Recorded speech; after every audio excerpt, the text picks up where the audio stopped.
I'm Dave Hewitt, here for Harris Football. Cordarrelle Patterson has been one of the biggest surprises of this NFL season. After the first 5 weeks, he's on pace to have career best in total receptions, receiving yards, and of course, rushing yards. Not to mention, he's still being used on special teams. And the former first-round pick is doing all of this at age 30. So I thought we'd take a look at what's different and why the drastic uptick, and whether he might be a kind of template for future players. When I sat down to make this video, I was expecting to see a whole bunch of wild gadget plays, jet sweeps and the like. And to start it off, there are plenty of plays like that. Short, little passes designed to get the ball in his hands and see what he can make happen.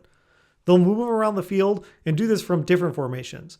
You can see him out wide or out of the backfield, but it's the same basic idea. His average depth of target this season is just over 3 yards, so there's plenty of plays like this. But that's what I expected to see when thinking about a gadget player, and that's not a bad thing. Clearly, the offensive plan is to get the ball in his hands and see what he can make happen. They, of course, do not all go for 20-plus yards like these did. But beyond that, the game tape looked a lot different than my expectations. He's being used a lot more like a typical running back than I expected. This here is a simple little run to the left. Picks up 6 yards. Nothing flashy. I bring this up for 2 reasons. It's on Atlanta's first drive. It's the 6th play of the game. So they want to get him involved early. But also, they've got fullback Keith Smith, number 40, in there as a lead blocker. It's a traditional designed run, and they're setting him up for success by giving him extra help to clear the lane. In fact, just a couple of plays later on the same drive, it's 4th and 1. They keep him in there. They give him the ball again and run it straight up the middle for 12 yards. They're trusting him to get it done between the tackles when it matters. They clearly have confidence in him in a traditional running back role. His only 2 rushes for a loss so far have been without Keith Smith in there blocking, but that's not to say he can't get it done on his own. Here, it's 3rd and 9, and he runs it to the right and rips off a 12-yard run. Now, he's not the number 1, and there's probably a reason for that. Mike Davis is a good player, but they're strategically using Cordarrelle to get the offense moving. It's not just to give the starter a rest. He's a spark plug for them to move the chains. Patterson is only playing on 40% of his team's total offensive snaps, and you could look at that as a negative. But when he's in there, he's touching the ball 49% of the time. That's the 13th highest usage rate out of all running backs, wide receivers, tight ends with at least 100 snaps this season. If he's in there, there's a good chance it's going to him. To give some context, when he's on the field, he's as integral to their offense as Chris Carson or Antonio Gibson is to their teams. But those guys are starters. So it's more fair to compare him to Tony Pollard, who's also in the top 13 in usage, but has played less of his team's overall snaps. Is he breaking tackles left and right? No, not really. But he has some good, honest runs, and he's fighting to get more yards on each play. Plus, there's something fun about seeing a big, kind of lanky guy in a number 84 jersey running straight up the middle, isn't there?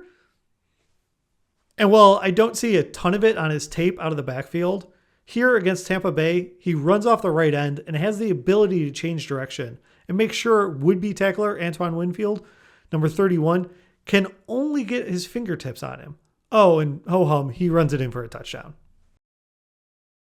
Let's take a quick break to thank our sponsor, DraftKings, for sponsoring this video. With them, another week of the NFL season means another shot to win big money at DraftKings Sportsbook, an official sports betting partner of the NFL. New customers can bet just $1 on any NFL game and win $100 in free bets if either team scores a point. The last 0-0 tie in the NFL was in 1943, so this feels like a no-brainer. If the sportsbook isn't available in your state yet, DraftKings won't leave you empty-handed. Everyone can play for huge cash prizes all season long with DraftKings daily fantasy sports contests. DraftKings is giving all new customers a free shot at $1 million in total prizes with their first deposit. So go ahead and download the DraftKings Sportsbook app now. Use the promo code HarrisTube and throw down $1 on any NFL game and win $100 in free bets if either team scores a point. That's promo code HarrisTube this week at DraftKings Sportsbook, an official sports betting partner of the NFL.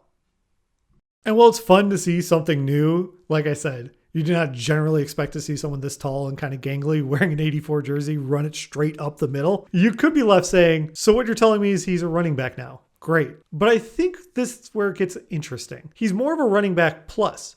Since he's a converted wide receiver, They aren't just using him like any typical running back and sprinkling in some occasional catches. They'll line him up at wide receiver at different spots in the formation, and he's not just a decoy. They're drawing up plays for him, especially when in close. It looks like he has Matt Ryan and the coaching staff trust. Here's some examples.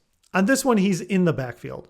Looks like he's into pass block. He briefly blocks a defender and then gets into position to catch the ball.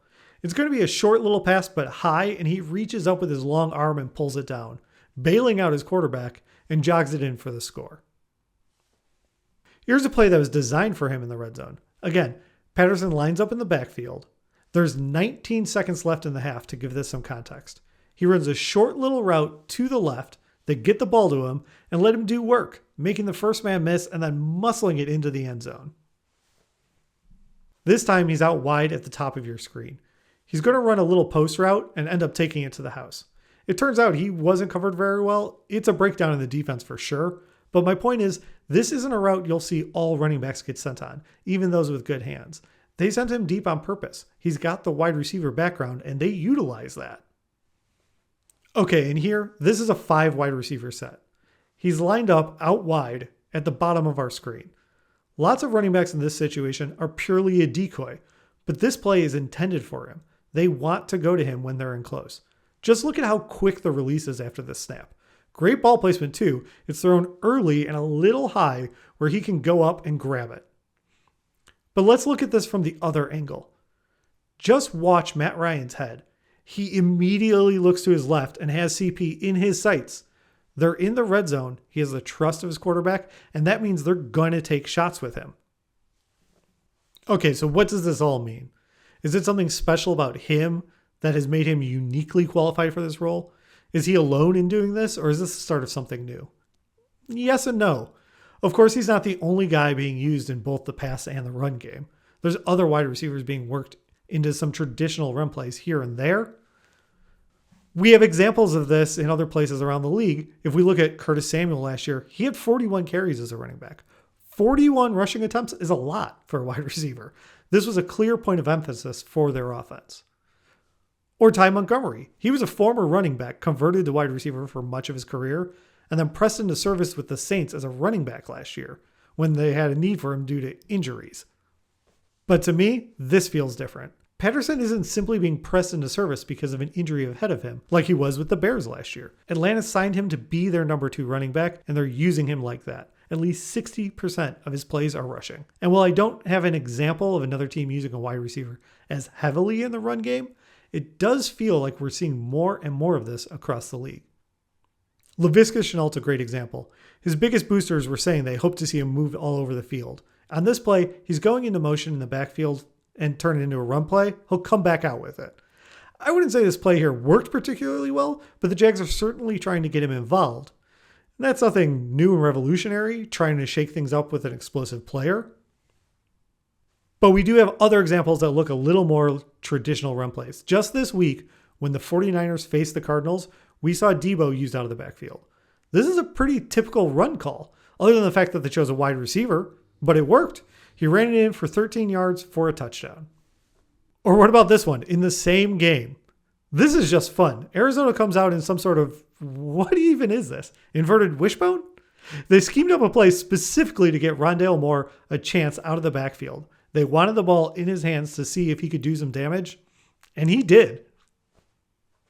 While more examples from around the league, the Cowboys have lined CeeDee Lamb up in the backfield a couple of times and given him the chance to run it straight up the middle. Obviously, these teams sprinkling in occasional rushing plays is not the same as it becoming Patterson's primary usage, but it does give us a few situations to watch and see if other teams lean into this type of game plan more. Can Patterson continue at this rate? I'm not sure, but it won't be for lack of opportunity. Why might I expect him to slow down as the season goes on? Well, I wouldn't say they've faced a murderer's row of opponents so far, so he may be taking advantage of the schedule. And if he's this involved, that anytime he's on the field, 50-50 shot Atlanta's going to give him the ball, it does seem like potential defenses will get hip to that and start to key in on him. But this hasn't been a total fluke. Atlanta plans on using him all over their schemes, and as long as he's healthy, I'm excited to see his continued success. And is this tweener role the next evolution we've already been seeing in the league? If he can keep this up, what does that mean for other teams around the league? Thanks for watching. Leave a comment below for if you think it's going to expand. Who's the next likely guy to be utilized? Is it Debo? Is it Chenault? Is it someone I didn't feature in this video?